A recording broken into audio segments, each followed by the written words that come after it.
Ang tiwalang binuo sa loob ng 30 taon ay gumuho sa isang iglap. Nang talikuran nila ang Pilipinas, hindi nila alam na ang tunay na sakuna ay magsisimula pa lamang. Umalis na kayo ngayon din. Hindi na namin kayo kailangan. Ang mga salitang iyon na umalingaw-ngaw mula sa malamig na gusali ng gobyerno ang nagpabago sa lahat. Ito ang patalim ng pagtataksil mula sa bansang aming pinagtayuan ng ospital, pinagpatayuan ng mga bagong paaralan, at binigyan ng libu-libong trabaho. Ngunit hindi nila alam kung ano ang mangyayari sa pag-alis ng Pilipinas. Sa loob lamang ng ilang araw, ang buong lungsod ay naging isang ghost town. 30,000 tao ang nawalan ng kabuhayan, at sa sandaling iyon, napagtanto nila kung gaano kalaki ang kanilang pagkakamali. Lumuhod sila, umiyak, at nagmakaawa. Ngunit huli na ang lahat. Ano nga ba ang tunay na nangyari? Ang nakagigimbal na katotohanang hinarap ng mga tumalikod sa Pilipinas. Ngayon, ilalahad natin ang kwentong iyon. Bago iyan, mangyaring maglaan ng 1 segundo para i-like at mag-subscribe. Susuklian ko ito ng mas magagandang video. Palagay ko'y hindi ko malilimutan ang umagang iyon. Malagkit ang hangin sa Managua na dumidikit sa salamin ng bintana ng aking opisina. Pilit na lumalaban ang aircon. Biyernes, 10 ng Disyembre 2021, 8:30 ng umaga. Gaya ng dati, nakaupo ako sa harap ng aking computer na may hawak na isang tasang mainit na kape. Dahan-dahang nag-load sa screen ang lokal na website ng balita sa Nicaragua. Bigla, isang malaking pamagat ang lumitaw sa gitna ng screen na nagpaduda sa akin sa sarili kong mga mata. Gobyerno ng Nicaragua, inanunsyong pinuputol ang diplomatikong ugnayan sa Pilipinas at nakikipag-alyansa sa China. Ang headline ay kumikislap sa kulay pula. Nagsimulang manginig ang aking kamay nang hindi ko namamalayan. Umuga ang tasa ng kape. Bumilis ang tibok ng puso ko. Sa loob ng 30 taon kong pagtatrabaho bilang abogado sa Nicaragua, ito ang unang pagkakataon na nakasagap ako ng ganito kagimbal na balita.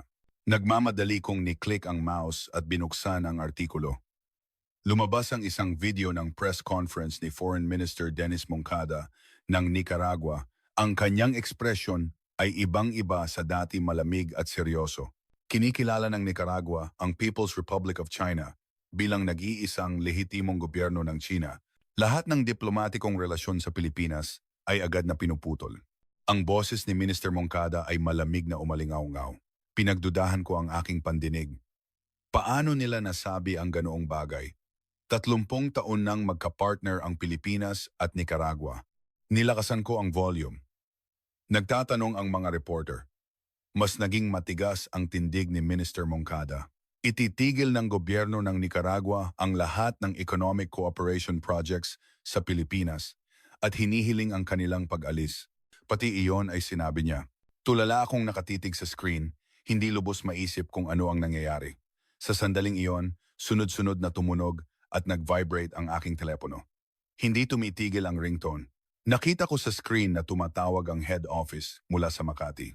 Sumunod ang tawag mula sa lokal na Philippine Economic Cooperation Office. Nagsimula na ring tumawag ang media, nagmamadali akong tumayo. Nakasuot lang ako ng kaswal na damit, pero sa ganitong sitwasyon, pakiramdam ko ay dapat akong magsuot ng formal. Binuksan ko ang aking aparador, kinuha ang itim na suit, at nagbihis. Nang tumingin ako sa salamin, napansin kong namumutla ang aking mukha. Kahit sa panaginip, hindi ko inakalang mangyayari ito. Hanggang ilang araw lang ang nakalipas, maganda ang relasyon ng gobyerno ng Pilipinas at Nicaragua.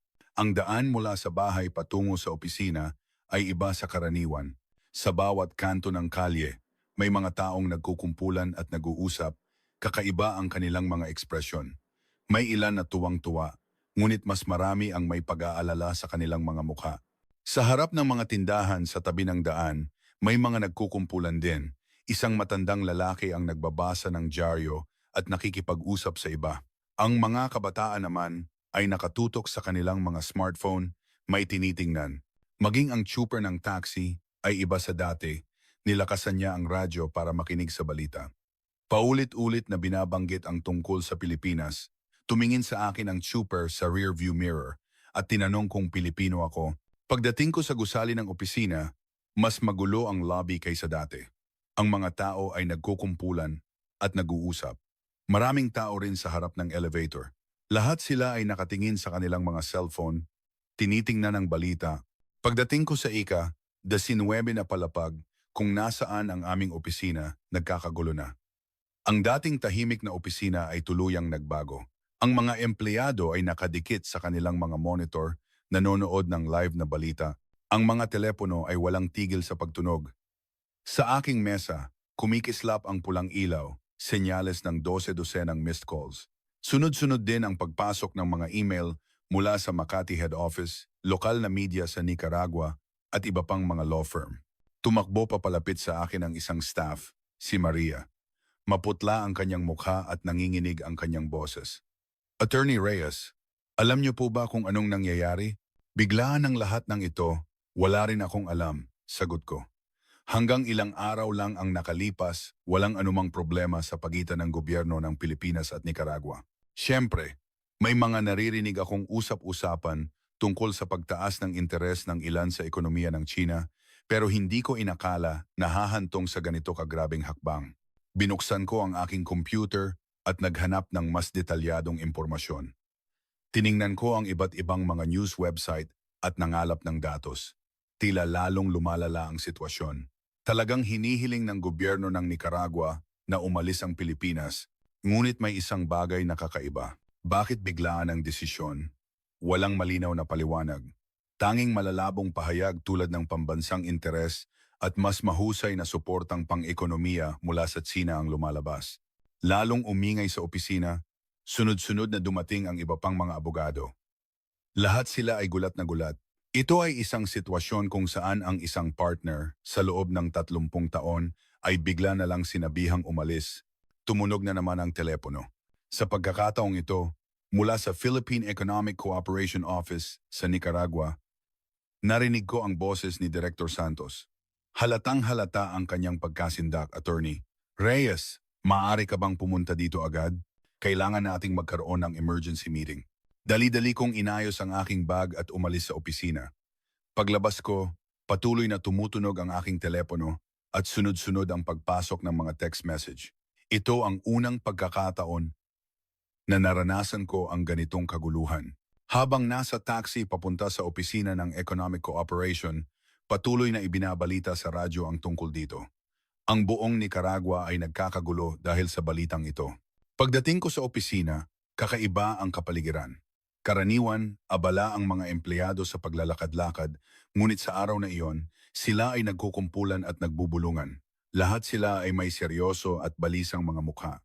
Habang naglalakad ako sa pasilyo patungo sa conference room, nakita ko ang mga litratong nakasabit sa dingding na nagpapakita ng kasaysayan ng kooperasyon ng Pilipinas at Nicaragua. Ang litrato ng unang kasunduan sa pamumuhunan, 30 taon na ang nakalilipas. Ang litrato ng matapos ang unang Semiconductor Technology Education Center. Ang mga alaala ng litrato kasama ang mga opisyal ng gobyerno ng Nicaragua. Habang tinitingnan ko ang mga litratong iyon, naninikip ang aking dibdib. Lahat ng mga alaalang ito ay maaaring maglaho sa isang iglap. Binuksan ko ang pinto ng conference room at pumasok. May ilang tao na ang naroroon. Si Director Santos ay nakaupo sa dulo ng mesa, maputla ang mukha. Ang pinuno ng lokal na proyekto, si Ging, Linda Cruz, ay patuloy na nakatingin sa kanyang telepono, may tinitingnan.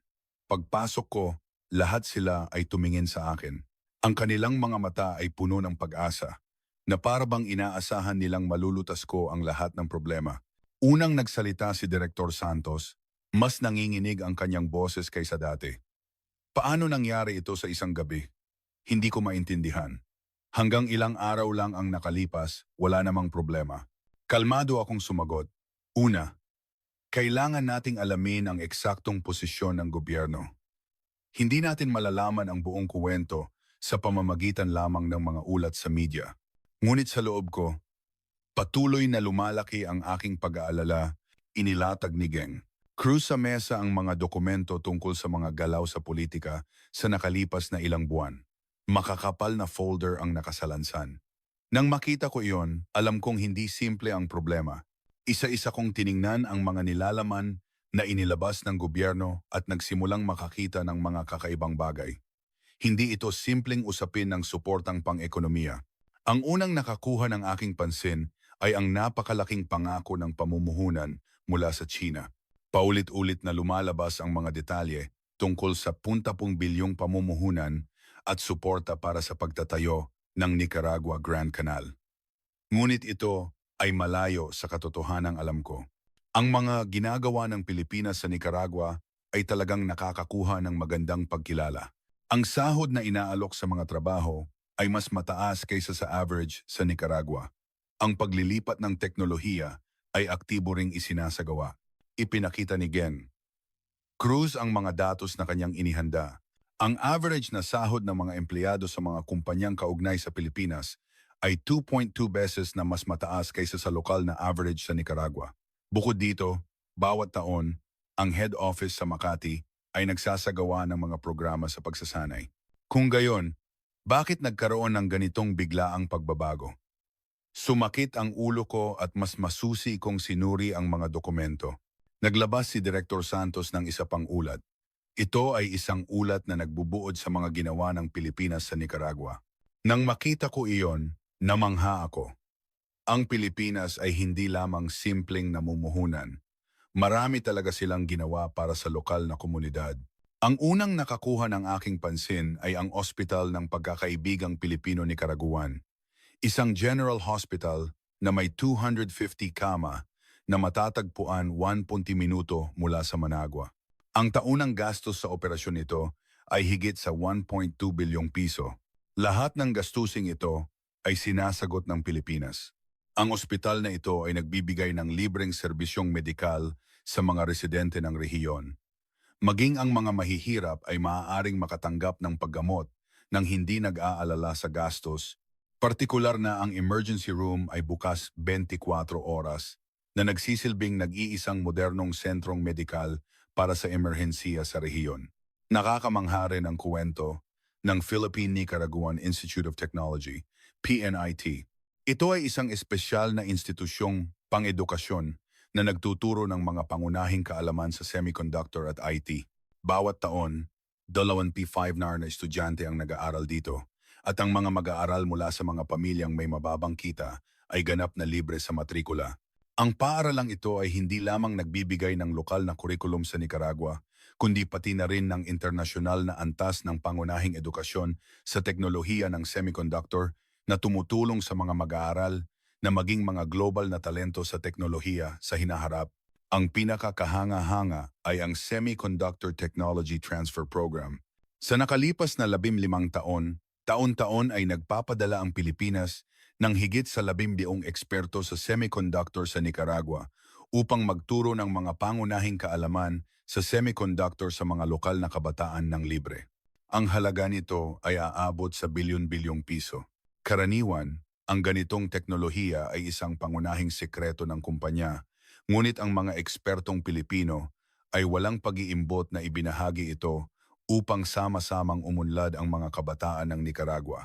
Idinagdag pa ni Director Santos na bawat taon, ipinapadala ang mga mahuhusay na kabataan ng Nicaragua sa head office sa Makati para sa pagsasanay. Noong nakaraang taon lamang, mahigit 450 na kabataan ang nakatanggap ng 3 buwan hanggang 1 taong pangunahing pagsasanay sa semiconductor sa Pilipinas. Ang pamasahe sa eroplano, tirahan, at gastos sa edukasyon ay lahat sinagot ng gobyerno ng Pilipinas. Marami sa mga kabataang naturuan sa pamamagitan ng programang ito ang naging pangunahing tauhan sa buong industriya ng Nicaragua. Ang epekto sa ekonomiya ay nakakagulat din. Ang direktang bilang ng mga empleyado sa mga kumpanyang kaugnay sa Pilipinas ay 1,000,000, ngunit kasama ang mga partner companies, nakalikha ito ng 30,000 na trabaho na nagsisilbing sentro ng ekonomiya ng rehiyon. Ang halaga ng buwis na binabayaran taon-taon ay higit sa 4 na bilyong piso, isang napakahalagang pinagkukunan ng kita para sa gobyerno ng Nicaragua. Nang makita ko ang lahat ng datos na ito, lalo akong hindi makapaniwala. Bakit biglang paalisin ang Pilipinas na ganito kalaki ang naitulong sa Nicaragua? Tiyak na may ibang dahilan. Hindi ito simpleng kalkulasyon sa ekonomiya. May mas komplikadong background na nakatago. Natahimik ang conference room. Lahat ay seryosong nakatingin sa mga dokumento. Panahon na para alamin kung ano talaga ang problema. Matapos malaman ang mga kamanghamanghang bagay na ginawa ng Pilipinas sa Nicaragua, lalong naging hindi kapani-paniwala ang biglaang pagbabago ng pananaw ng gobyerno. Kaya, nagpasya akong direktang makipagkita sa isang opisyal ng gobyerno. Kailangan kong malaman ang tunay na dahilan. Ilang araw ang lumipas, nagtagumpay akong makakuha ng isang hindi opisyal na pulong kay Carlos Morales, ang Deputy Foreign Minister ng Nicaragua. Iminungkahi niyang magkita kami sa isang tahimik na coffee shop ng hotel sa Managua. Karaniwan, sa gusali ng gobyerno kami nagkikita, ngunit sa pagkakataong ito, tila gusto niyang iwasan ang mga mata at tainga ng iba. Pagdating ko sa coffee shop, nakaupo na si Deputy Minister Morales sa isang sulok.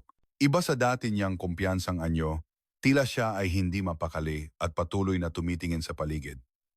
Mas mahina rin ang kanyang boses kaysa dati. Diretso kong sinimulan ang usapan. Tinanong ko kung bakit sila gumawa ng ganitong desisyon. Isinasaalang-alang ang mga ginawa ng Pilipinas para sa Nicaragua, ito ay ganap na hindi maintindihan. Nagbago ng bahagya ang ekspresyon ni Morales. Nagatubili siya, sandali bago maingat na nagsalita. Nagbago na ang panahon. Ang Nicaragua ngayon ay may mas magandang pagpipilian. Nagtaka ako. Ano ang mas magandang pagpipilian? Muling tumingin si Morales sa paligid bago magpatuloy. Nangako ang China ng 10 bilyong pamumuhunan, 20 beses na mas malaki kaysa sa pamumuhunan ng Pilipinas. At sinabi rin nilang susuportahan nila ng buo ang proyektong Nicaragua Grand Canal. Nang marinig ko ang mga konkretong detalye, talagang nagulat ako. Nangako raw ang panig ng China na gagawing pinakamalaking sentro ng logistics sa gitnang Amerika ang Nicaragua. Bukod dito, sinabi rin nilang magtatatag sila ng mga Advanced Manufacturing Cluster at R&D Centers sa Nicaragua. Ngunit mayroon akong pagdududa. Ang Pilipinas ay nagpapatakbo na ng ganoong uri ng pasilidad pang-edukasyon sa Nicaragua. Bakit sa tingin ninyo ay mas mahusay ang bago? Idiniin ni Morales ang laki ng proyekto. Ang panig ng China ay nangako ng pamumuhunan na nagkakahalaga ng 15 trilyong won katumbas. Habang sinasabi niya ang numerong iyon, kumikinang ang kanyang mga mata. Ang panukala para sa proyektong kanal ay napakaakit din. Ang pagtatayo ng isang kanal na nag-uugnay sa karagatang Pasipiko at Atlantiko, na nangangakong gagawing sentro ng logistik ang Nicaragua, nahihigit pa sa Panama. Sinabi ng China na sasagutin nila ang lahat ng gastos sa pagtatayo at magbibigay ng teknolohiya. Ngunit sa praktikal na pag-iisip, matutupad ba talaga ang mga malalaking pangakong ito? Ang Pilipinas ay tumupad sa mga pangako nito sa loob ng 30 taon at nagpakita ng mga tunay na resulta. Ipinahayag ko ang pagdududang ito kay Morales, ngunit malamig ang kanyang tugon, sinasabing nasa panig lang ako ng Pilipinas. Sa sandaling iyon, para akong bumangga sa isang matigas na pader. Ang mas nakakagulat na salita ay sumunod. Nangako raw ang gobyerno ng Nicaragua sa China ng mga espesyal na pabor na hindi nakuha ng Pilipinas. Sinabi niyang bibigyan sila ng 20 taong kumpletong exemption sa corporate tax at libreng pagbibigay ng lupa. Bukod pa rito, nangako rin silang lubos na luluwagan ang iba't ibang mga regulasyon sa kapaligiran. Ang mga kumpanyang kaugnay sa Pilipinas ay hindi kailanman nakakuha ng ganitong mga pabor. Ito ay malinaw na diskriminasyon, protesta ko.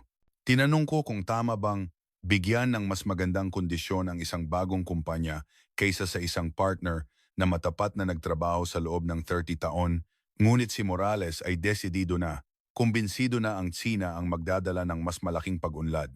Ano ang mga kondisyon ng pautang? Maingat kong tanong. Ang taunang interes ay nasa 12% hanggang 18%, pero sulit naman. Sa isip ko, nagsimula akong mag-alala. Taunang interes na 12% hanggang 18%, halos katumbas na iyon ng mga loan shark.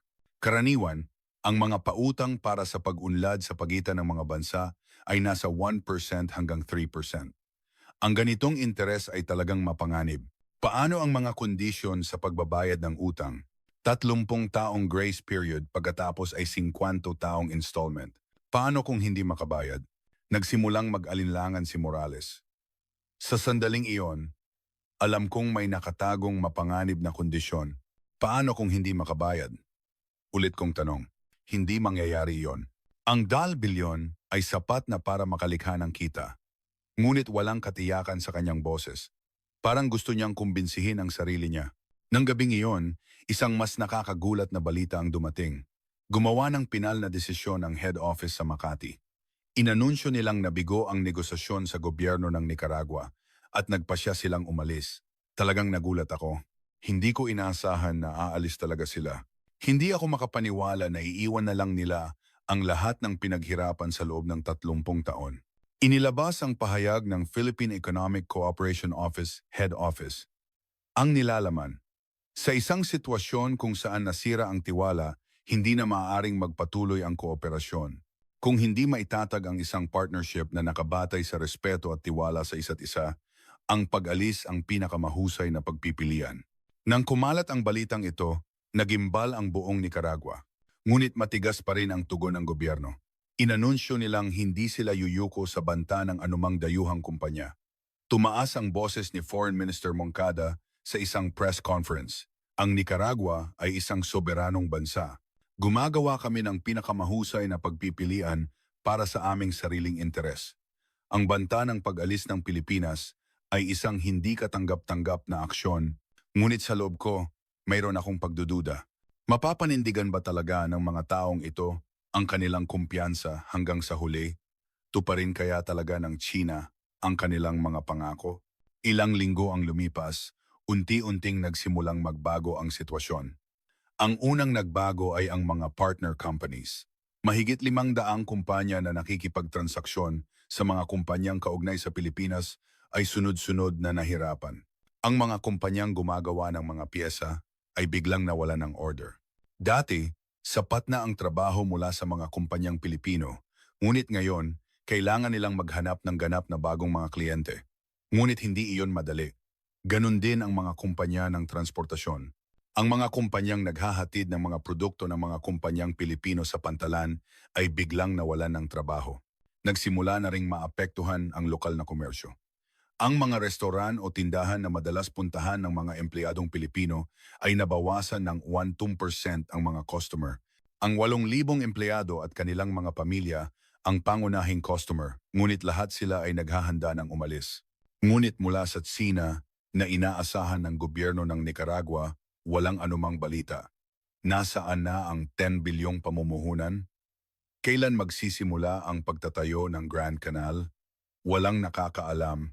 Nang muli kong makita si Deputy Minister Morales, puno ng pag-aalala ang kanyang mukha. Ngunit iginiit pa rin niya na ito ay isang pansamantalang problema lamang. Sinabi niyang malapit ng maayos ang lahat. Ngunit inaasahan ko na ito. Madaling gumawa ng malalaking pangako, ngunit ang aktwal na pagpapatupad ay ibang usapan. Ang formal na pagsisimula ng pag-alis ng Pilipinas ay 2 linggo matapos ang anunsyo. Nang bisitahin ko ang opisina ng Economic Cooperation, nagsimula na ang pagbabago. Ang dating abalang opisina ay nasa proseso na ng pag-aayos. Ang unang nakita ko ay ang mga kagamitang pang-edukasyon na iniimpake.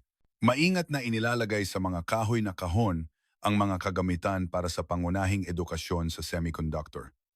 Ang mga kagamitang ito ay nakatakdang ipadala sa Vietnam at Malaysia. Ang mga empleyadong Pilipino ay nag-iimpake na rin ng kanilang mga gamit. Ang mga pamilyang nanirahan sa Nicaragua sa loob ng maraming taon ay naghahanda ng bumalik sa kanilang bansa. Ang mga paaralan na pinapasukan ng kanilang mga anak ay kailangan na ring i-drop out. Ang mga bahay ay kailangan ding ayusin. Sa paradahan sa harap ng opisina, nakapila ang mga truck ng lipat bahay, kinakarga ang mga personal na gamit ng mga empleyado. Ang dating masiglang opisina ay unti-unti nang nagiging bakante. Ngunit 3 buwan ang lumipas, walang anumang konkretong balita mula sa China. Walang bakas ng dalaan imbilyong pangako sa pamumuhunan. Ang pagtatayo ng Grand Canal ay wala pa ring plano. Sa halip, dumating ang balita na nakuha ng gobyerno ng Nicaragua ang unang pautang mula sa China. Ngunit ang mga kondisyon ay talagang nakakagulat. Umutang sila ng 1 bilyon sa taunang interes na 50% at kailangan nilang isanla bilang collateral ang mga pangunahing pantalan at karapatan sa pagmimina ng Nicaragua. Kung hindi makabayad, ang China ang magkakaroon ng karapatang patakbuhin ang mga pasilidad na ito sa loob ng 99 na taon. Nang kumalat ang balitang ito, nagsimulang magpahayag ng pag-aalala ang mga mamamayan ng Nicaragua. Taunang interes na 15%, ito ay talagang hindi makatwirang kondisyon. Nagsimula na ring magbabala ang mga ekonomista na ang ganitong mga kondisyon ay hahantong sa paglilipat ng mga pambansang ari-arian sa Tsina. Sa panahong ito, unti-unting lumitaw ang malungkot na katotohanan sa mga iniwang bakante ng Pilipinas. Ang unang gumuho ay ang mga partner companies.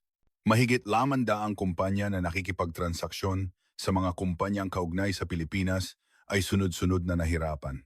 Ang mga kumpanyang gumagawa ng piyesa ay biglang nawalan ng order. Dati, sapat na ang trabaho mula sa mga kumpanyang Pilipino. Ngunit ngayon, kailangan nilang maghanap ng ganap na bagong mga kliyente. Nang makita ko ang pangulo ng isang kumpanya ng piyesa, si Eduardo Lopez, nakakagulat ang kanyang pagbabago. Ang kanyang dating kumpiyansang anyo ay ganap na nawala. Namayat siya at ang kanyang mga mata ay puno ng desperasyon. Sinabi niyang bangkarote na ang kanyang kumpanya. Kailangan niyang tanggalin ang lahat ng empleyado. Ang lahat ng pinaghirapan niya sa loob ng 15 taon ay gumuho sa isang gabi. Ganito rin ang sitwasyon sa ibang mga partner companies.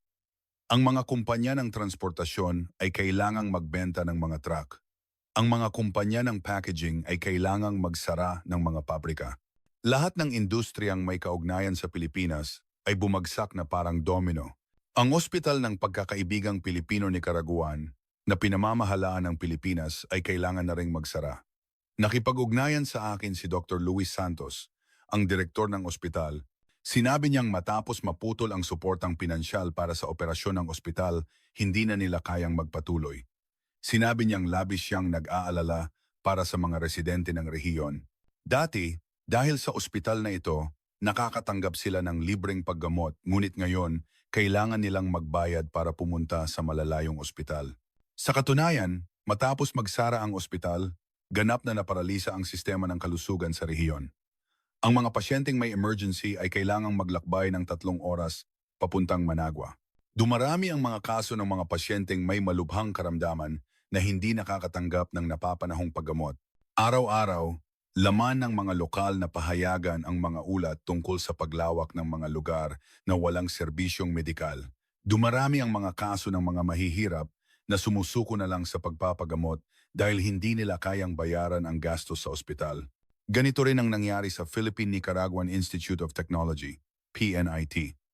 Matapos maputol ang suportang pinansyal para sa operasyon ng paaralan, kailangan nilang taasan ng 4 na beses ang matrikula. Ang mga mag-aaral mula sa mga pamilyang may mababang kita, na dati ay libreng nakakapag-aral, ay hindi na makakapasok sa paaralan. Umiiyak na sinabi ni Ganang, Maria Gonzalez, ang punong guro, ano na ang mangyayari sa kinabukasan ng mga batang ito? Ang mga batang nag-aalaga ng kanilang mga pangarap ay biglang nawalan ng pagkakataong mag-aral. Ang pinakamalaking dagok ay sa lokal na ekonomiya. Ang buong Managua Free Trade Zone, kung saan matatagpuan ang mga kumpanyang Pilipino, ay nagsimulang bumagsak ng mabilis. Ang mga tindahan na ang pangunahing customer ay ang 8,000 empleyado at kanilang mga pamilya ay nawalan ng customer. Ang kita ng mga restaurant ay bumaba ng 60%. Ang mga restaurant na dati ay puno ng mga empleyadong Pilipino, tuwing tanghalian ay ngayon ay walang tao. Sa gabi, malaki rin ang ibinaba ng mga customer na pamilya. Nagsimula na ring magsara ang mga tindahan isa-isa. Mga tindahan ng electronics, damit at gamit pang opisina ay lahat na apektuhan.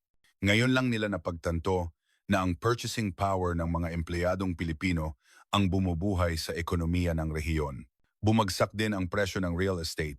Maraming gustong magbenta ng bahay ngunit walang gustong bumili. Ang mga condominium community kung saan nakatira ang mga empleyadong Pilipino ay unti-unti nang nagiging bakante. Ang mga istatistikang inilabas ng National Economic Development Authority ng Nicaragua ay talagang nakakagulat. Ang GDP ng Free Trade Zone ay bumaba ng 40%. Ang unemployment rate ay tumaas ng 4 na beses. Ang koleksyon ng buwis ay bumaba sa kalahati. Maging ang budget ng lokal na pamahalaan ay kinapos. Bumaba ang kalidad ng mga serbisyong pampubliko. Hindi na maisaayos ang mga kalsada. Ang mga sirang ilaw sa poste ay pinabayaan na lang Ang buong industriya ng pagmamanupaktura ng Nicaragua ay labis na naapektuhan.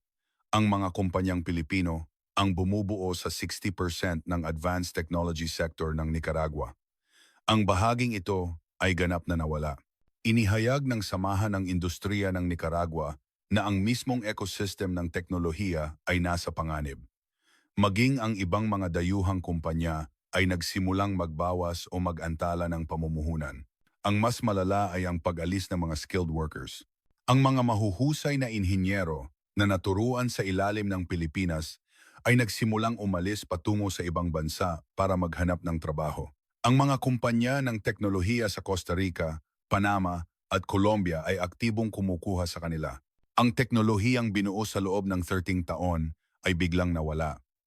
Sinabi ng direktor ng Nicaragua Institute of Technology and Research na aabuti ng hindi bababa sa 15 taon upang sanayin muli ang mga ganitong talento. Ngayon lang nila napagtanto ang halaga ng teknolohiyang libreng ibinigay ng Pilipinas at pagkatapos ay may mas nakakagulat na nangyari. Inilabas ang mga kondisyon para sa ikalawang pautang ng China. Sa pagkakataong ito ay 20 bilyon sa taunang interes na 80% at ang collateral ay mas mahigpit. Kailangang isanla ang mga pangunahing kalsada, paliparan at pasilidad ng kuryente ng Nicaragua. Kung hindi makabayad, ang China ang magkakaroon ng karapatang patakbuhin ang lahat ng mga infrastrukturang ito sa loob ng 99 na taon. Sa katunayan, ito ay isang kondisyon na nag-aabot sa puso ng ekonomiya ng Nicaragua sa China. Nang kumalat ang balitang ito, nagsimulang magalit ang mga mamamayan ng Nicaragua. Lumabas sa mga lansangan ang mga protesta at tumaas ang mga boses na kumokondena sa gobyerno. Ito ang death trap ng China. Ito ba ang nakuha natin sa pagtalikod sa Pilipinas? Ang mga sigaw ng mga nagpoprotesta ay umalingaw-ngaw sa Managua. Ang aktual na suporta mula sa China ay talagang nakakadismaya. Sa ipinangakong 10 bilyong pamumuhunan, bilyong 3,000 milyon lamang ang aktual na pumasok. At ang karamihan dito ay bumalik din sa mga kumpanyang Chino. Ang aktual na ibinigay ng China sa Nicaragua ay ilang mga lumang kagamitan sa konstruksyon at maliliit na pagpapabuti sa infrastruktura. Hindi ito maikukumpara sa serbisyong medikal, edukasyon at teknolohiyang ibinigay ng Pilipinas sa loob ng 30 taon. Ang mas nakakagulat ay 50 lamang ang mga teknikal na tauhan na ipinadala ng China sa Nicaragua. Malayo ito sa 50 na ipinapadala ng Pilipinas bawat taon. Napatunayan din na ang proyektong Nicaragua Grand Canal ay isang ganap na ilusyon. Walang plano ang China para dito mula sa simula. Ito ay isang pain lamang para akitin ang Nicaragua. Isang taon matapos umalis ang Pilipinas, ang katotohanan sa Nicaragua ay talagang malungkot. Ang free trade zone ay ganap na nagbago. Ang dating masiglang mga lansangan ay ngayon ay tahimik na parang ghost town. 70% ng mga tindahan ay nagsara. Ang mga lansangan ay puno ng mga taong naghahanap ng trabaho. Laging mahaba ang pila sa mga job bulletin board, ngunit kulang na kulang ang mga oportunidad sa trabaho. Sa pagkakita sa ganitong katotohanan, sa wakas ay nagsimulang magising ang mga mamamayan ng Nicaragua. Inilabas ng Nicaraguan Economic Research Institute ang isang nakakagulat na ulat. Mas malaki ang pakinabang natin noong may ugnayan tayo sa Pilipinas. Ayon sa ulat, ang tunay na benepisyong nakuha mula sa pakikipagtulungan sa Pilipinas ay nagkakahalaga ng 2 trilyong won, katumbas bawat taon. Kinakalkula nito ang lahat ng mga bagay tulad ng libreng serbisyong medikal, libreng edukasyon, paglilipat ng teknolohiya at matatag na trabaho. Sa kabilang banda, ang tunay na benepisyong nakuha mula sa pakikipag-ugnayan sa China ay 50 bilyong won, katumbas lamang bawat taon. Sa halip, dahil sa mataas na interes sa pautang, 1 trilyong won, katumbas ang nawawala sa bansa bawat taon. Nang malaman ito ng mga mamamayan, napagtanto nilang nawalan sila ng malaki sa pagkawala ng Pilipinas. Isang araw, isang talagang nakakagulat na balita ang dumating. Mahigit 10,000 mamamayan ng Nicaragua ang lumuhod at humingi ng tawad sa harap ng dating embahada ng Pilipinas sa kabisera ng Nicaragua. Nang marinig ko ang balitang ito, nagmamadali akong pumunta sa kabisera upang personal na makita kung totoo ba ito. Parang ang haba ng biyahe papuntang kabisera. Habang nasa taxi, Patuloy kong tinitingnan ang balita. Malawakan ding ibinabalita ng lokal na media sa Nicaragua ang pangyayaring ito. Pagdating ko sa dating embahada ng Pilipinas malapit sa Government Palace Plaza, isang tunay na nakakagulat na tanawin ang bumungad sa akin. Mahigit 10,000 Nicaraguan na nakasuot ng tradisyonal na damit, ang nakaluhod at nakayuko.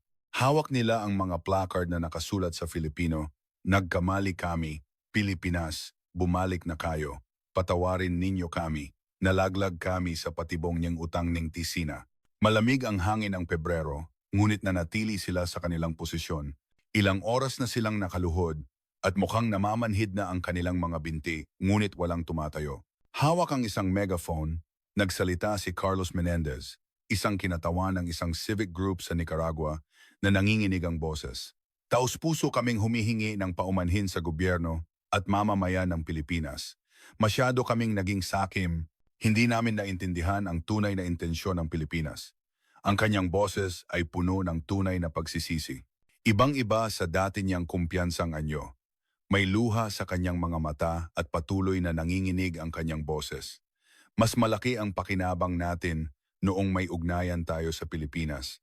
Ngayon lang namin napagtanto ang tunay na tulong at pag-unlad na natanggap namin sa loob ng 30 taon. Sumunod na nagsalita ang ibang mga mamamayan. Ngayon lang namin napagtanto ang mga ginawa ng Pilipinas para sa amin. Ang ospital, ang paaralan, ang edukasyon sa teknolohiya, lahat ay biyaya mula sa Pilipinas. Ngunit binaliwala namin ito. Ang pinakamasakit pakinggan ay ang mga kwento ng mga bata. Isang ina ng isang estudyante mula sa PNIT ang lumapit at humihikbing nagsalita. "Ang anak ko ay nakapag-aral at nangarap dahil sa Pilipinas. Ngunit ngayon, nawala na ang pangarap na iyon. Pakiusap Pilipinas, bumalik na kayo. Bigyan niyo muli ng pagkakataon ang aming mga anak." Patuloy na umiiyak ang ina habang nagsasalita. Bagamat naputol na ang ugnayan sa Nicaragua, ang mga Pilipinong imigrante na nag-asawa ng mga Nicaraguan at ang mga Pilipinong negosyante doon ay nakaramdam ng awa sa nakikita.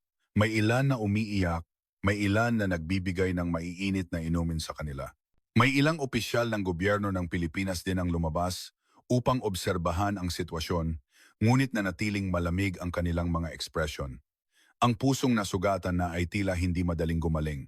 Noon, ang punong ehekutibo ng Pilipinas ay matigas na nagsalita tungkol sa sitwasyon sa Nicaragua. Huli na ang lahat. Kapag nasira na ang tiwala, mahirap nang ibalik. Ang desisyon na umalis ay hindi na mababawi. Isang anino ng desperasyon ang dumaan sa mga mukha ng mga mamamayan ng Nicaragua. Napagtanto nilang ang kapatawarang inaasam-asam nila ay hindi madaling makamit. Nang gabing iyon, ang eksenang ito ay ipinalabas sa mga balita sa buong mundo.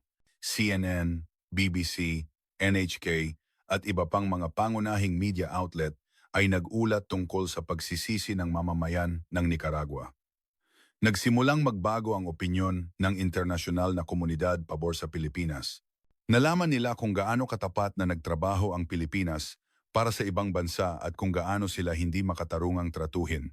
Sa buong Nicaragua, araw-araw na nagpatuloy ang mga protesta na nananawagan para sa pagpapanumbalik ng ugnayan sa Pilipinas. Ibalik ang Pilipinas. Makaahon sa death trap ng China. Mas masaya kami noong kasama namin ang Pilipinas.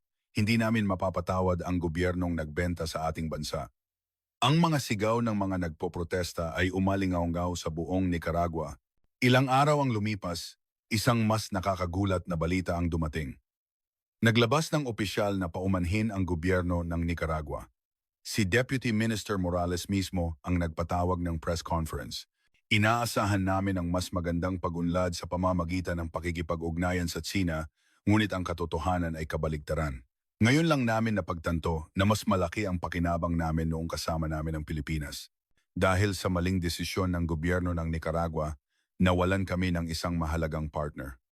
Taos-puso kaming humihingi ng paumanhin sa Pilipinas at nagmamakaawang bumalik sila. Ngunit hindi nagbago ang paninindigan ng Pilipinas. Sinabi nilang kailangan ng panahon upang maibalik ang tiwala. At sa ngayon, hindi nila isinasaalang-alang ang pagbabalik sa Nicaragua. Dito na nabunyag ang mas nakakagulat na katotohanan. Ang ipinangakong 10 bilyong pamumuhunan at Grand Canal construction ng China ay pawang kasinungalingan. Ang China ay nag-alok lamang ng mga pautang na may mataas na interes at hiniling pa ang mga pangunahing infrastruktura ng Nicaragua bilang collateral. Ang Grand Canal ay wala man lang plano. Ang mas nakakagulat ay ang katotohanan na ginagawa rin ng China ang parehong pamamaraan ng paglikha ng debt trap sa ibang mga bansa sa gitna at Timog Amerika. Tulad ng Hambantota Port sa Sri Lanka, ang Nicaragua ay nasa sitwasyon kung saan kailangan nilang isuko ang kanilang mga pangunahing ari-arian sa China. Habang pinapanood ko ang lahat ng ito, nakaramdam ako ng magkahalong emosyon bilang isang abogado. Naiintindihan ko ang desisyon ng Pilipinas. Ngunit bilang isang tao, naaawa ako sa mga taga-Nicaragua, lalo na't nakikita kong nagdurusa ang mga batang walang kasalanan at mga maisakit dahil sa maling desisyon ng mga matatanda, nagdurusa ang mga inosenteng tao. Dito ko napagtanto kung ano ang dapat kong gawin. Kailangan kong ipaalam sa mundo ang buong katotohanan. Ang mga ginawa ng Pilipinas sa Nicaragua, ang pagtataksil ng gobyerno ng Nicaragua, ang debt trap ng China, at ang malagim na resulta nito lahat. Humiling ako ng isang panayam sa internasyonal na media. Nagpakita ng interes ang CNN, BBC, at Reuters.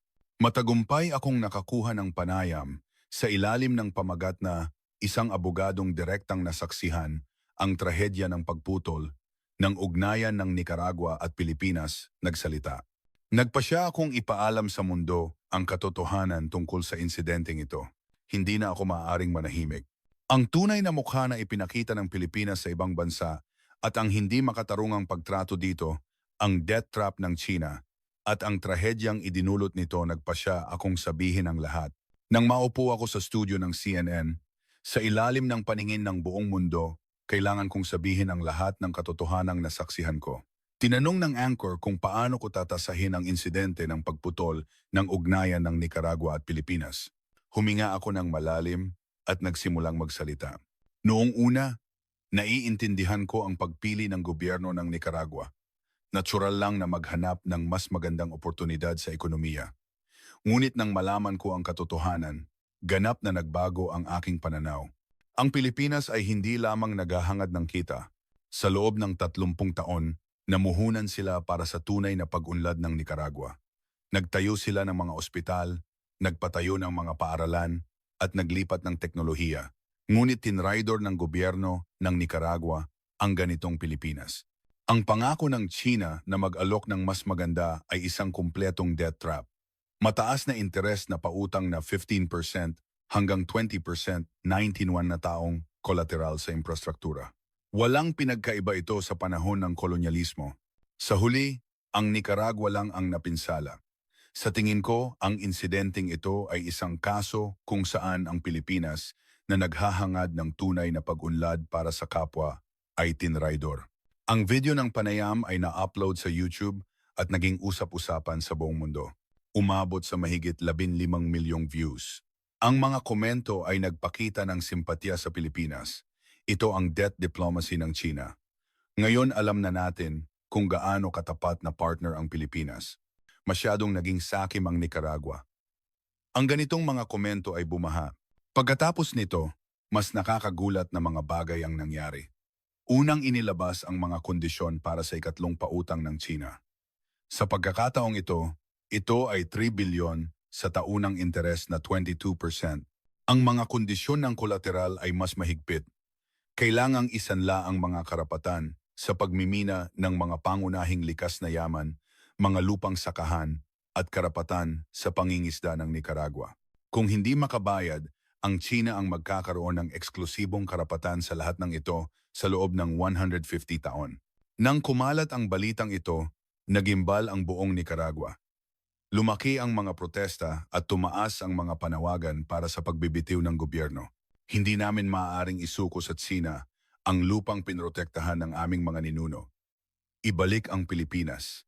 Ang mga sigaw ng mga nagpoprotesta ay umalingaw-ngaw sa Managua araw-araw. Lalong lumala ang sitwasyon ng ekonomiya ng Nicaragua. Ang karamihan sa pautang na nakuha mula sa China ay napunta umano sa korupsyon ng mga opisyal ng gobyerno ng Nicaragua. Sa katunayan, halos walang napunta sa mga proyektong para sa mamamayan. Sa halip, lumabas ang mga ulat na tanging ang personal na yaman ng mga opisyal ng gobyerno ang lumaki. Sa kabilang banda, pinili ng Pilipinas ang Guatemala bilang bagong sentro nito sa gitnang Amerika. Ang mga kondisyon ay mas mahusay kaysa sa Nicaragua. Pinakamahalaga, nangako ang gobyerno ng mga bansang ito na igagalang ang pilosopiya ng Korporasyon ng Pilipinas. Nagpasya ang Philippine Economic Cooperation Office na magtayo ng bagong Semiconductor Technology Education Center sa Guatemala. Maraming kumpanyang Pilipino ang nagpasya na magtayo ng isang Advanced Technology Park sa Guatemala. Nang kumalat ang balitang ito, lalong lumaki ang pagsisisi ng mga mamamayan ng Nicaragua. Nagsimula nilang mapagtanto kung gaano kalaki ang oportunidad na kanilang pinalampas. Isang mas nakakagulat na balita ang dumating. Ang mga kondisyon ng pautang ng China ay lalong humigpit. Ang ikaapat na pautang ay tumaas sa 25% na taunang interes. Halos katumbas na ito ng mga pribadong nagpapautang. At idinagdag pa ang isang kondisyon na hindi maaaring pumasok ang Nicaragua sa mga kasunduang pang-ekonomiya sa ibang mga bansa nang walang pahintulot ng China. Sa katunayan, hinihiling nilang isuko ng Nicaragua ang kanilang soberanya sa ekonomiya. Dahil dito, nagsimula ng magkaroon ng lamat sa loob ng gobyerno ng Nicaragua. Ilang mga ministro ang nagsimulang magmungkahi na dapat muling suriin ang relasyon sa China. Nang magbitiw sa pwesto si Economic Minister Ivan Acevedo, naglabas siya ng isang pasabog na pahayag. Lahat ng pangako ng China ay kasinungalingan. Nawalan tayo ng isang tunay na kaibigan, ang Pilipinas, at nakatagpo ng isang manunuba, ang China. Ang pahayag na ito ay nagdulot ng malaking pagkabigla sa buong Nicaragua. Ito ang unang pagkakataon na isang mataas na opisyal ng gobyerno ang direktang bumatikos sa China. Pagkatapos nito, isa-isang nabunyag ang mas malungkot na katotohanan. Sa ipinangakong 10 bilyong pamumuhunan ng China, wala pang 16 milyon ang aktwal na pumasok at ang karamihan dito ay bumalik din sa mga kumpanyang Chino. Napatunayan din na ang proyektong Nicaragua Grand Canal ay isang ganap na ilusyon. Walang plano ang China para dito mula sa simula. Ito ay isang pain lamang para akitin ang Nicaragua. Ang mas nakakagulat ay ang mga nakuha ng China mula sa Nicaragua. Nakuha nila ang 1999 daong karapatan sa pagpapatakbo ng pangunahing pantalan, ang Port of Corinto. Ang mga karapatan sa pagmimina ng mga pangunahing minahan ng ginto at pilak ay eksklusibo rin nilang nakuha sa loob ng 150 taon. Maging ang mga karapatan sa pangingisda sa silangang baybayin ng Nicaragua ay napunta sa China. Sa katunayan, 5% ng ekonomiya ng Nicaragua ay napasailalim sa kontrol ng China. Nang kumalat ang lahat ng katotohanan ito, sumabog ang galit ng mamamayan ng Nicaragua. Araw-araw na nagpatuloy ang malawakang protesta. Dumami ng dumami ang mga mamamayang pumapalibot sa gusali ng gobyerno. Ibalik ang Pilipinas, makaahon sa debt trap ng China. Hindi namin mapapatawad ang gobyernong nagbenta sa ating bansa. Ang mga sigaw ng mga nagpoprotesta ay umalingaw-ngaw sa buong Nicaragua. Sa huli, lihim na sinubukan ng gobyerno ng Nicaragua na makipag-ugnayan sa gobyerno ng Pilipinas. Sa pamamagitan ng mga hindi opisyal na channel, sinubukan nilang pag-usapan ang posibilidad ng normalisasyon ng relasyon. Ngunit malamig ang tugon ng Pilipinas. Sinabi nilang hindi madaling ibalik ang tiwalang nasira na. Pinakamahalaga, nakapagtatag na ang Pilipinas ng mas magandang relasyon sa ibang mga bansa sa gitnang Amerika. Ang Guatemala ay tinatrato ang Pilipinas bilang isang tunay na partner at tinatanggap sila. Sa kasalukuyan, ang Nicaragua ay ganap na nalubog sa debt trap ng China.